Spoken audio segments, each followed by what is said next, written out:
김상순입니다. 예, 김상순 TV. 오늘은 충북대학교에 왔습니다. 제가 평생 처음 청주에 왔는데요. 충북대학교에 계신 이철우 교수님 소개합니다. 네. 잠깐 소개해 주시죠. 네. 예, 반갑습니다. 충북대학교 지구환경과학과에서 석유가스 탐사 분야를 연구하고 가르치는 이철우라고 합니다. 와. 제가 에너지 분야에 관심을 갖고 이것저것 알아보고 배운 바를 김상순 TV에서 얘기할 수 있는 기회를 만들어 주셔서 대단히 감사드리고 앞으로 여러분과 여러 문제에 대해서 소통할 수 있는 기회를 넓혀갔으면 좋겠습니다. 반갑습니다. 예. 석유가 우리 동해에서 예전에도 좀 났었고 한데 이번에 예. 대왕고래 프로젝트. 예. 야, 이거 저도 그거 관련된 게 좀 이렇게 주식을 좀 사고 싶은데 항상 문제는 뭐냐면 예. 내가 뭘 투자나 사려고 할 때는 돈이 없어. 근데 이제 좀 이따 그 얘기 하기로 하고, 예. 앞으로 우리 시청자 여러분들, 이게 우리 진짜 에너지 강국이라고 하기에는 사실 많이 그동안 우리가 예. 에너지 많이 부족했습니다. 그죠? 석유도 그렇고, 석탄은 많았다. 그죠? 예. 석탄은 많은데, 남들 잘 아는 석유나 이런 거는 너무 없어서, 가스나. 근데, 야, 이 동해 쪽에 나중에 이제 한번 특집을 한번 잡아서 한번 준비해 주시고. 그래서 오늘은 이제 제가 9월부터 여러분들한테 말씀드렸었던 대로 김상순 TV에서 명사특강 시리즈 9분 중에서 에너지 전략, 이철우의 에너지 전략이라고 소개해드렸던 이철우 교수님이십니다. 그래서 이제 중국대에 계시면서 방금 말씀하셨던 대로 이제 에너지 쪽에 전문가로 계속해서 쭉 해오셨습니다. 그래서 이철우의 에너지 전략, 여러분들 이제 여러 가지 지금 문제들을 이제 계속 시리즈로 짚어갈 건데요. 댓글로 궁금하신 거 있으면은 대왕고래 이거 진짜 나오냐 석유 등등 미리 알려주시면 나중에 시리즈에 반영을 하도록 하겠습니다. 자, 그럼 오늘 이제 첫 번째 시간으로 바로 그냥 들어가죠. 바로 오늘 첫 번째 시간으로 이철우의 에너지 전략 했는데, 이철우의 에너지 전략이라고 이렇게 정하고 이제 그 시리즈를 준비하신 목적이랄까요? 예. 네, 요거 간단하게 좀 소개해 주시죠. 예.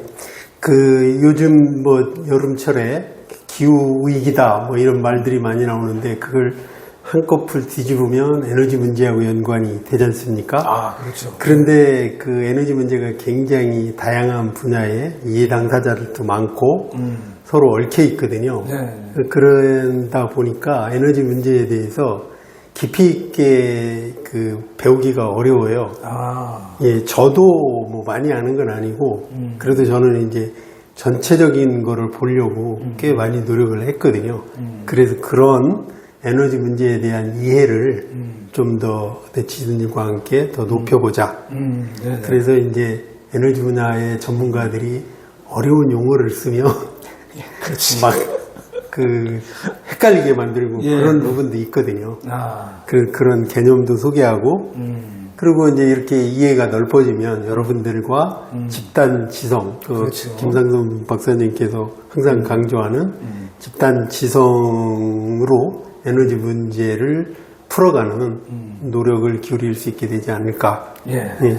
여러분 바로 느끼셨겠지만 이철우 박사님께서 이 에너지 사업을 우리가 추진할 때 이익 집단이 있다는 거예요. 이건 미국에도 마찬가지고 어느 나라나 이익 집단들이 뒤에서 정치권에 압력을 넣거나 정부에 압력을 넣어서 자기들 이익이 반영되도록, 즉 국민하고는 좀 멀리 떨어져 있는 그런 건데 우리도 있다. 지금 벌써 그거 지적해 주셨고, 그래서 그렇다면 우리가 이제 국민들이 좀 똑똑해지는 되는 거죠. 그래서 국민들이 똑똑해져서 어려운 용어 쓰면서 말을 막 돌리지만 사실은 거기에 다 뒤에서 조종당하는 전문가들이 앞에 나와서 설레발 까는 거잖아요. 한마디로 쉽게 말하자면.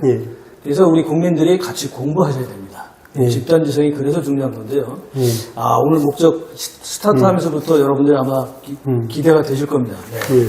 그럼 이제 우리가 에너지가 그러면 이제 어떤 게 중요한지 이거 한번 짚어주시죠. 에너지 중요성은 여러분 주위에서 그냥 상상을 한번 하면 됩니다. 전기가 다 끊어졌다. 맞아요. 그렇게 생각하면 이제 병원에서 비상 전원을 써서 수술이나 환자를 관리할 수도 있겠지만 중원자실 그것도 이제 마저 여의치 않으면 그렇죠. 중원자실은 난리 날 거고요. 그렇죠. 그렇죠. 뭐 통신망이 다 스톱될 거고. 어제도 통신망 문제 있어가지고 예, 그렇습니다. 그러면 교통 더 말할 나위도 없고. 그래서 현대 문명을 떠받치고 있는 게 사실은 에너지니까 그 말할 나위도 없고 그런 거를 그 과거에 IEA 사무총장이셨던 분이 뭐라고 얘기했냐면 에너지는 사회와 경제의 피다. 그러네. 그런 한마디로 말씀드리겠습니다. 야, 맞습니다. 옛날 같으면 뭐 그냥 깜깜한 데서 그냥 대충 알아서 갔는데 지금은 뭐 전기 없으면 안 되고 핸드폰에 뭐 통신이게 끊어지면 난리 나고 교통 끝나면 뭐 도시가 마비되잖아요. 야, 그래서 우리 사회와 경제의 피와 같다. 야, 이게 아주 그냥 우리가 딱 그냥 바로 느끼는 것 같습니다. 그럼 이제 계속해서 좀 더 이제 조금 전문적인 부분을 좀 짚어주시죠. 예. 그리고 또 하나는 이제 우리가 에너지 문제를 생각할 때 인류 문명의 발달사를 함께 고려하는 게 맞습니다. 그것이 앞으로 우리가 가야 될 방향을 유추하는 데도 중요하고요. 그런 기술적인 부분에 대해서는 다음 기회가 되면 더 말씀을 드리겠습니다. 그래서 최초에 인간이 활용한 에너지는 가축이었어요. 가축. 예. 그리고 그 다음에 이제 에너지로 볼 수 있군요. 그렇죠. 노동을 대신하는. 노동. 그리고 이제 노예가 있었고. 그리고서 이제 나무를 주로 많이 에너지 특히 이제 뭐 취사한다든가 그렇죠. 뭐 난방하는 데 썼죠. 그리고 나서 이제 산업혁명기에 석탄을 활용하면서 그 우리가 활용할 수 없는 막대한 에너지를 동원해서 거대한 기계, 그렇죠. 그다음에 열차 같은 것들을 움직였고요. 그래서 이제 산업혁명이 일어났지 않습니까? 그러니까는 에너지 혁명은 산업혁명과 맞물려 돌아가거든요. 그리고 이제 석유, 천연가스 시대로 넘어왔는데 그 즈음에 이제 전기 에너지가 널리 쓰였잖아요. 전기 에너지가 쓰이면서 이제 그 정보통신 혁명을 뒷받침하기 시작했고. 그리고 이제 그 다음에 원자력 에너지를 우리가 활용할 수 있게 되면서 전력을 굉장히 풍부하고 싸게 활용할 수 있게 되었죠. 그래서 제가 이 강의에서 말씀드리고자 하는 거는 에너지의 그 활용 방식의 진화는 사실은 산업혁명과 궤를 같이 한다. 그 점을 한번 짚어보고 나가면 좋겠다. 이렇게 말씀드리겠습니다. 그렇군요.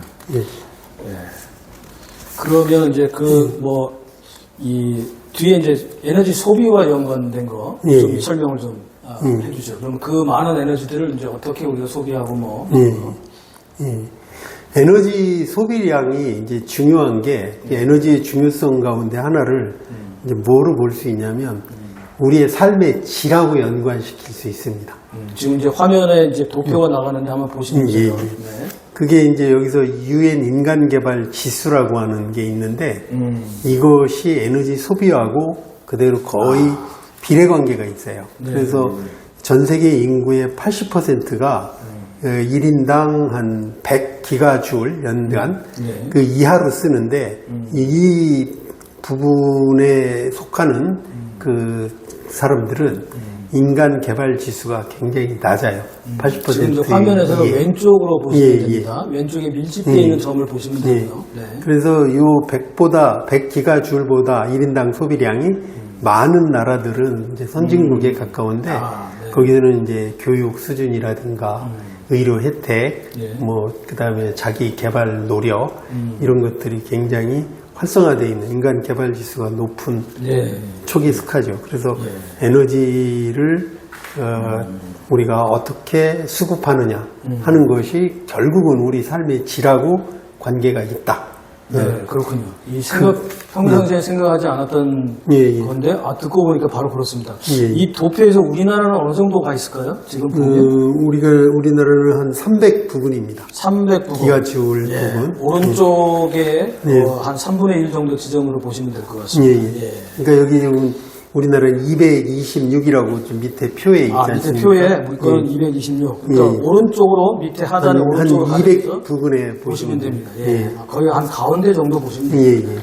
어쨌든 이렇게 보면 우리도 선진국이네. 근데 이제 우리가 아쉬운 거는 그 밑에 표를 보면 한국이 226기가줄, 네. 독일이 158, 프랑스가 155, 영국이 116, 일본이 142, 미국이 285, OECD 평균이 172기가줄이거든요. 네. 그럼 우리는 사실은 과소비하고 있는 거예요.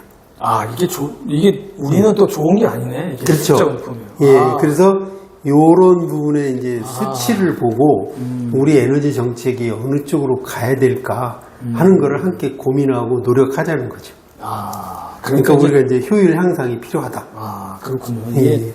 우리가 많아서 뭐 독일, 프랑스나 뭐 일본 이런 영국이나 좀 높아서 좋은 줄 알았더니만 예. 그게 아니라 과소비를 하고 있다 에너지. 예. 사실 우리가 물, 뭐 전기 막 쓰죠. 예. 정신없이 쓰는데 아 그렇군요. 한반도 이 화면에 지금 보는 그 열지도 예. 를 한번 요 설명 한번 해주시죠. 예, 이거는 이제 특정 지역에서 에너지를 소비해서 발생하는 열의 네. 분포를 그린 그림인데 뭐 밤에 뭐 북한하고 남녀하고 뭐 사진 여러 번 예. 보신 분이 있을 거예요. 예, 그거하고 거의 똑같은 겁니다. 지금 이 화면은 불이 아니라 열이 예, 열을 열을 한 것이기 때문에 이게 오히려 더 생산 활동이라든가 복지 수준을 대변한다고 볼 수 이 있죠. 전등보다는 예. 야간의 전등보다는 이 열지도가 오히려 더 네, 정확해요. 예. 그래서 이게 극명한 차이가 있고 이제 결국은 이제 우리가 그 북한의 미수복지구를 수복했을 때 이쪽 지역에서 에너지를 공급해야 되니까 이 지도를 보고 두 가지 우리 같은 동포들이 그 굉장히 낮은 수준의 삶에서 예. 벗어나지 못하고 있다. 야, 이게 이렇게 보니까 진짜 이게 극명하게 양극화가 딱 보이네요. 예, 그리고 그래서 우리는 앞으로 우리 동포들한테 많은 에너지를 공급할 수 있는 준비가 또한 필요하다.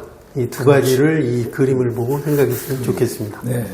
예전에는 우리 막 이제 독립했을 때 예, 해방됐을 때는 저쪽이 오히려 더 많았죠. 더 많았는데 예. 와, 이게 70년 동안 이렇게 변했습니다, 여러분. 예, 예. 네. 이 에너지 전략이라고 이제 표현하셨는데 네. 전략이 여기서는 어떻게 쓰여질까요? 예. 그 어떤 이제 갈등 요인이 있고 그 서로 이익이 상충될 때 네. 그 문제를 풀기 위한 노력이 사실은 전략이라고 얘기를 하거든요. 네. 그런데 이제 전략이라고 할 때 우리가 어떤 계획을 짜는 걸 의미하는데 항상 그거는 불확실성이 늘 있지 않습니까? 그렇죠. 계획이니까. 예. 그리고 이해 당사자들은 자기 이익을 지키기 위해서 또 무제한 노력을 하니까 네. 어떤 때는 서로 그 충돌해서 혼란스러운 상황이 조성되기도 하고 그렇죠. 그래서 어쨌든 전략은 어떤 목적이 있고 그죠? 그 문제를 풀기 위한 목적이 있고 그걸 풀 수 있는 방법과 수단 그거를 어떻게 합리적으로 이렇게 조율하느냐 하는 게 가장 중요하다는 의미에서 그런 관점에서 에너지를 보면 에너지야말로 전략적 사고가 필요한 분야다. 그렇게 생각합니다. 그렇군요. 이게 오늘 뭐 벌써 첫 강의에서도 우리가 저도 지금 뭐 처음 듣는 얘기 많고 여러분들도 아마 그러실 텐데 저도 그렇습니다. 야, 이게 에너지에서는 전략을 이런 의미로 알겠습니다. 예. 보충 설명 조금 더. 예. 그래서 이제 제가 생각하기로는 이거 뭐 제 생각이 아니고 이게 전략을 전문으로 공부하시는 분 책에서 따온 내용인데 그 전략을 생각할 때는 그 단기적이고 사소한 내용보다는 장기적이고 본질적인 내용에 대해서 그 이해하는 능력이 필요하고 그다음에 두 번째는 증상을 중심으로 이렇게 생각하기보다는 그런 현상들이 발생하는 원인을 밝히려고 노력을 할 필요가 있고요. 본질적인 원인을 가지고 장기적인 관점에서 계획을 잡아야 된다. 그리고 에너지 정책이라는 게 국가의 기본적인 책무거든요. 그렇죠. 그렇기 때문에 그 전략적인 출발점은 정부의 정책에서 시작하는 건 맞거든요. 그게 모든 걸 풀진 않아요. 이제 뒷부분에도 제가 강조할 게 시장 기능이 대단히 중요하다라고 말씀을 드릴 텐데 그렇지만 하여튼 전략의 기본적인 그 주체라고 그럴까? 전체적인 그림을 이렇게 프레임워크를 만들어주는 집단은 정부니까 어쨌든 정부가 정책을 해야죠. 그리고 이제 시장과의 호응을 통해서 상호 보완 조정해가는 과정이 될 텐데, 그죠? 그런데 이제 정부라는 거는 한마디로 얘기하면 현재의 문제를 미래 지향적인 관점에서 해결하는 조직이거든요. 그렇죠. 예. 그렇기 때문에 항상 이 전략은 목표와 자원을 가지고 현재로부터 출발한다. 그 현재 상황을 좀 짚어보자. 그게 이제 다음 시간에 아마 현재 상황을 개략적으로 짚어보고 이제 전략적인 관점을 하나하나 만들어가기로 하겠습니다. 예. 아, 벌써 흥미진진해지는데 여러분들 이제 이 대학원 공부하시는 거나 똑같습니다, 여러분. 예, 집중해 주시기 바라고요. 예. 그러면 이제 에너지 전략이 이제 그런 의미라고 한다면 이 전략의 필요성이라고 할까? 뭐 이런 건 또 어떻게 봐야 될까요? 예. 뭐 아까 말씀드렸듯이 우리 현대 문명의 예. 뒷받침을 하는 아주 핵심적인 자원은 에너지거든요. 네. 그러니까 에너지 수급하고 뭐 또 하나는 이제 국방이 그런데 우리의 이제 안보 그 두 가지는 사실은 기본적으로 국가의 책무거든요. 아, 그렇죠. 예, 그렇기 때문에 전략이 반드시 필요하고 그다음에 또 하나 에너지 문제는 에너지 수급 문제인데 이게 다른 한편으로 보면 경제 문제예요. 그렇죠. 그 전력 요금이 너무 비싸진다든가 그러면 이제 저항이 생길 수 있고 뭐 그러지 않습니까? 그런데 무조건 싼 에너지만 또 쓸 수 없는 게 요즘은 이제 온실가스 문제 그래서 환경 부활을 얘기하고 그러니까 에너지 인바이러먼트 그다음에 환경 에너지 E 그다음에 환경 인바이러먼트 그리고 에코노미 경제 이거를 3E라고 돼요. 3E 해서 3E로 해서 이 3E가 환경 에너지. 예, 이게 맞물려 돌아가거든요. 이 세 개의 균형을 잡는 게 대단히 어렵죠.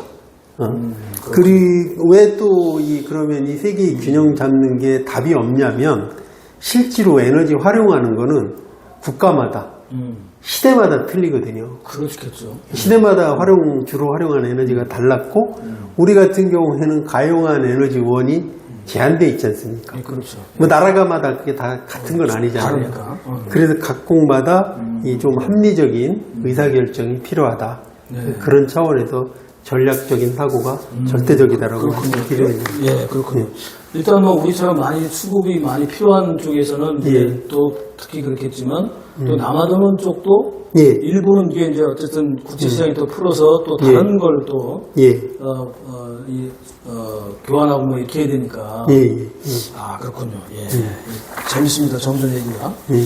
근데 이제 에너지를 쓰다 보면 아까 금방도 말씀하셨는데 이제 값싼 거 자꾸 쓰다 보면 이제 환경에 대한 오염이나 이게 많고 그러면 이제 특히 이제 중국 같은 경우 제일 있어 보면 우리가 쓰는 이제 석탄, 가스, 뭐 그 석유 이런 걸 정제하는 기술이나 이런 것들도 싸게만 만들려고 하다 보니 그 다음에 이제 기술력도 떨어지고 이러다 보니까 이제 그냥 나오는 그 휘발유냐 뭐 이런 것도 그렇고 석탄 자체도 그렇고 가스도 그렇고 이게 대기오염이나 이런 데 아주 저품질입니다. 그래서 지금 이제 와서 중국 정부에서도 이거를 문제가 되니까 이제 거기다가 그럼 이제 원가가 올라갈 수밖에 없죠. 거기다 이제 뭐 정제하고 걸러내고 뭐 환경 오염을 걸러내고 이런 걸 조치를 해야 되니까.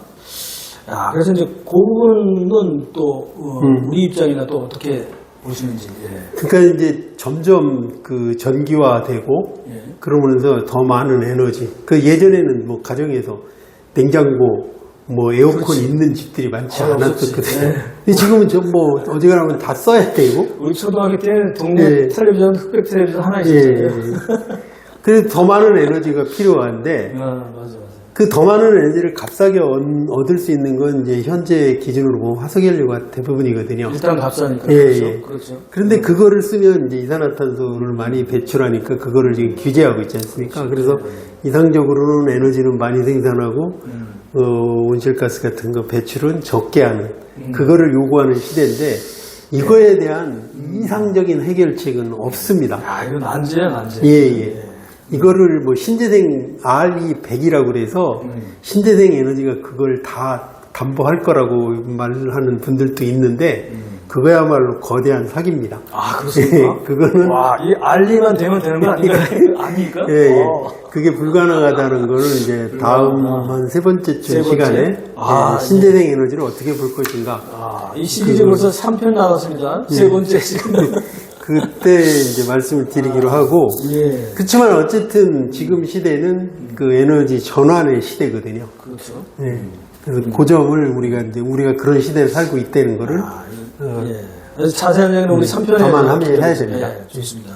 근데 이제 그러면 이제 에너지를 전환을 할 때 우리는 어떨까요? 우리 도전 과제나 뭐 이런 거 뭐 있을까요? 예. 그래서 이제 실제로 에너지를 다루는 국가 전략적인 차원에서 보면 목표는 명확해요. 그렇죠. 지속 가능하고. 지속 가능. 오케이. 그러면 이제 화석연료는 뭐 아주 장기적으로 보면 2, 300년 단위로 보면 뭐 언젠가는 상당한 양이 고갈될 거라고 생각하는데 그 제가 전공자 입장에서 보면 석유가스가 고갈되는 시점은 뭐 길게 보면 막 1000년, 500년 잡는 사람들도 있어요. 그게 불가능한 건 아닙니다. 그러니까 자원이 없어서 그런 시대가 끝나는 건 아니거든요. 그러니까 어쨌든 그렇지만 그게 지속 가능하다고 그냥 이상적으로 얘기할 수는 없잖아요. 그렇죠. 네. 그렇죠. 그래서 우리는 지속 가능하고 친환경적인 에너지 시스템을 구축할 필요가 있다. 그게 국가적인 목표가 되어야 된다. 그런 생각을 하고 있고요. 네. 그런 목표가 필요한 이유는 이제 국제사회에서 파리 기후협약에 준해서 우리 그 정부가 해야 될 뭐 NDC 같은 것들을 이제 만들고 실행해야 되는 이 요구가 있고요. 정책적인 필요가 있고, 그다음에 장기적인 관점에서 보면 우리나라가 에너지 분야를 통해서 국가 경쟁력을 유지하려면 합리적인 그리고 효율적인 에너지 전환이 필요하거든요. 그렇죠. 그렇죠. 예. 그런데 이제 그 과정에서 너무 많은 비용을 지불할 수는 없지 않습니까? 그것도 그렇죠. 그래서 중단기적으로는 경제성을 어떻게 확보할 것인가. 이 세 가지. 그러니까는 그 파리 기후협약의 준수. 그걸 따라야 되고. 그리고 국가 경쟁력을 확보할 수 있는 에너지 전환. 그리고 또 하나는 이 전환 비용을 최대한 절감할 수 있는 효율성. 경제적인 혜택을 좀 더 크게 만드는 노력이 필요하다는 거죠. 이럴 때는 우리 쓰는 말이 있습니다. 예. 잘하면 된다. 그렇죠. 근데 사실 이게 난제란 말이에요. 이게 사실은 이제 우리가 이제 안보 얘기하면 이제 전통 국방 안보 얘기인데 지금 에너지 안보 지금 차원에서 말씀도 해주신 거고 또 경제로 넘어온 신경제 안보 뭐 그래서 이제 식량 안보 이제 안 걸리는 게 없어. 기후도 안보가 되고 이제 모든 게 다 안보가 되고 그랬어요. 그러니까 안보라는 게 뭡니까? 그냥 편안하게 잘 사는 거잖아요. 맞습니다. 그걸 누가 지켜야 돼? 국가가 해줘야지. 그렇죠. 정부에서 해줘야 돼. 그래야 국민들이 그걸 믿고 따라가니까. 어렵네. 어렵습니다. 근데 어쨌든 뭐, 그러면 우리는 지금 뭐 에너지 전환을 해야 되는데, 우리는 뭐 어디까지가 있을까요? 뭐. 전환 내용은 이제 두 번째 한번 시간에, 보십시오. 두 번째 시간에 이제 좀 더 구체적으로 다른 두 번째 나라하고 시간에. 비교하고 할 건데, 지금 첫 번째 거는 이거는 연구기관에서 발표한 그 우리나라 전환 지수에 대해서 국가별로 순위를 매긴 건데 순위가 좀 낮죠. 그리고 왼쪽이 높은 게 좋은 거고 맨 오른쪽으로 떨어질수록 낮은 건데 지금 화면에 보시죠. 이게 뒤에 꼴찌에서 세 번째. 여기 보면 이제 어드밴스드 에코노믹스라고 해서 선진 경제 국가들 64개국이거든요. 근데 64개국. 그 끝부분은 이제 잘라냈고 거의 보면 우리가 거의 세계 끝에서 세 번째 정도 그렇게 되니까 전환 30등입니다. 지금 치워보니까 여러분 치워봐. 왼쪽. 근데 이제 위에 이제 숫자가 쭉 있거든요. 그 사이사이에 빠졌어요. 사이에 또 있고. 그러면 30등도 아니에요. 57 여기 보면 49등으로 나왔죠. 49등. 그래서 이게 뭐 표상으로는 끝에서 세 번째. 표 위에 동그란 거 있네. 49. 그렇게 돼 있고. 그래서 전환 노력도 이제 필요하죠, 사실은. 이게 이제 우리가 사실 뭐 선진국에 들어가 있기도 한데 또 아닌 것 같기도 하고 하는 게 바로 이런 데서 또 이제 아는 거네, 이제. 이제 시장적으로 한번 얘기해보자. 자유시장 경제하고 에너지하고 이게 좀 충돌이 될 것 같은데. 그렇죠. 이제 여기 보면 전환한다고 그러면 보통은 신재생 에너지로 가야 된다. 그러니까 막 저탄소 아냐 모르고 대통령 선거에서 나오고. 그렇게 하는데 이제 두 번째 시간에 그 부분에 대해 조금 자세히 설명을 드릴 텐데 일단 오늘은 이제 전체적인 틀을 설명하고 이런 관점에서 제가 계속 말씀을 드릴 거다라고 소개하는 자리니까 저 입장을 말씀을 드릴게요. 사실은 이 에너지도 일종의 상품이거든요. 그렇죠. 그렇기 때문에 이 상품 재화를 이제 거래하면서 사실은 이익을 추구하는 사람들이 가장 창의적일 수 있거든요. 그렇죠? 그렇죠. 그래서 저는 이제 이 에너지를 너무 정치적인 그 입장에서 어떤 정책을 미루면 안 된다. 비정치화된 자유시장 경제에서의 창의성이 결국은 우리 문제를 푼다. 이 중요한 얘기입니다. 제가 이제 이 문외한이지만 에너지 쪽에는 이제 정치인들이 제일 싫어하는 표현이 정치공학적인 접근을 해야 된다. 이딴 소리예요. 이게 지금 바로 그 얘기거든. 그게 아니고 모든 문제는 현장에 있다. 즉 소비자가 문제라는 거예요. 소비자가 왕이고 소비자가 결정할 수 있어야 되고 소비자의 요구에 따라서 거기에 맞춰가는 것도 정책이고 상품 개발자도 거기에 맞춰가야 되는데 그러면 이제 거기서 맞추는 역할은 사실은 상품 개발자가 하는 거죠. 그렇죠. 정부가 하는 게 아니라. 그럼 거기에 개입 들어가면 안 되는 거거든요. 그렇죠. 그런데 이제 개입이 들어가서 그거 지금 지적하시는 거예요. 그러니까 이 정치공학적인 표현을 제가 싫어하는 이유가 바로 그런 겁니다. 예를 하나 이제 석유가스 분야에서 말씀을 드리면 셰일가스 개발이 미국에서 2008년부터 성공을 했거든요. 그 전에 이제 미국의 천연가스 수급에 차질이 생겨서 막대한 양을 수입할 준비를 하고 있었어요. 그런데 이제 조지 미첼이라고 하는 그 셰일가스를 개발하겠다고 평생을 노력하신 분, 그분이 그 자기 창의력과 자기의 노력을 덧붙여서 셰일가스 개발을 성공했거든요. 그러면서 미국이 에너지 그 독립국의 강국이 되고 지금은 뭐 수출을 하고 최대 생산국이 됐잖아요. 그런 창의성을 믿자는 거지. 온실가스는 뭐 이게 우리 환경을 뭐 어렵게 하고 기후 위기를 초래하고 그런 두려움으로부터 어떤 문제가 풀린다고 생각하지 않습니다. 그렇군요. 좀 이제 시리즈로 가면 이제 구체적인 말씀도 하실 것 같습니다. 일단 여기까지 하고. 그래서 오늘 이제 마지막 시간으로 그렇다면 이제 그 자유시장 경제 뭐 이런 쪽에 이제 프로세스 뭐 이런 거는 어떤 역할 혹은 뭐 어떤 개념으로 우리가 봐야 될까요? 이게? 그러니까 이제 이해 당사자들의 영향을 많이 받는 정부 정책이 개입이 되면 결국은 그 정책에 편승해서 이익을 추구하는 집단이 생깁니다. 이게 이제 경제 효율성을 엄청나게 낮추고 결국은 창의성을 고갈시키죠. 대표적인 게 이제 중국의 그 태양광 패널이라고 볼 수 있어요. 왜 그러냐면 태양광 패널을 중국에서 억수로 싼 가격에 막 보내니까 태양광 연구를 한 사람들이 효율 좋은 값비싼 패널을 만들어도 그게 시장에서 받아들이지지 않고 있어요. 그래서 초창기 태양광 전문가들이 그런 얘기를 했거든요. 태양광 발전의 그 기술적인 혁신을 저해하는 거는 저가의 중국산 패널이다. 결국은 그게 시장을 지금 왜곡시켰죠. 지금 이제 그런 거는 이제 여러분들도 아마 저도 봤는데 기사로도 태양광 패널 때문에 특히 유럽 같은 데서는 뭐 그것 때문에 그 환경오염이나 이런 문제까지도 산업 자체가 붕괴되는 건 뿐만 아니고 환경 문제까지 나중에 그거 어떻게 처리할 거예요. 그러니까 그런 것까지 많이 문제가 되는 것 같아요. 자, 오늘 그 이철우의 에너지 전략 첫 번째 시간이었는데 뭐 2편, 3편까지 예고편도 나갔고요. 계속해서 우리 에너지 전문가 에너지 전략 과연 우리가 어떻게 생각할 건가? 오늘 몇 가지 또 배운 게 있습니다.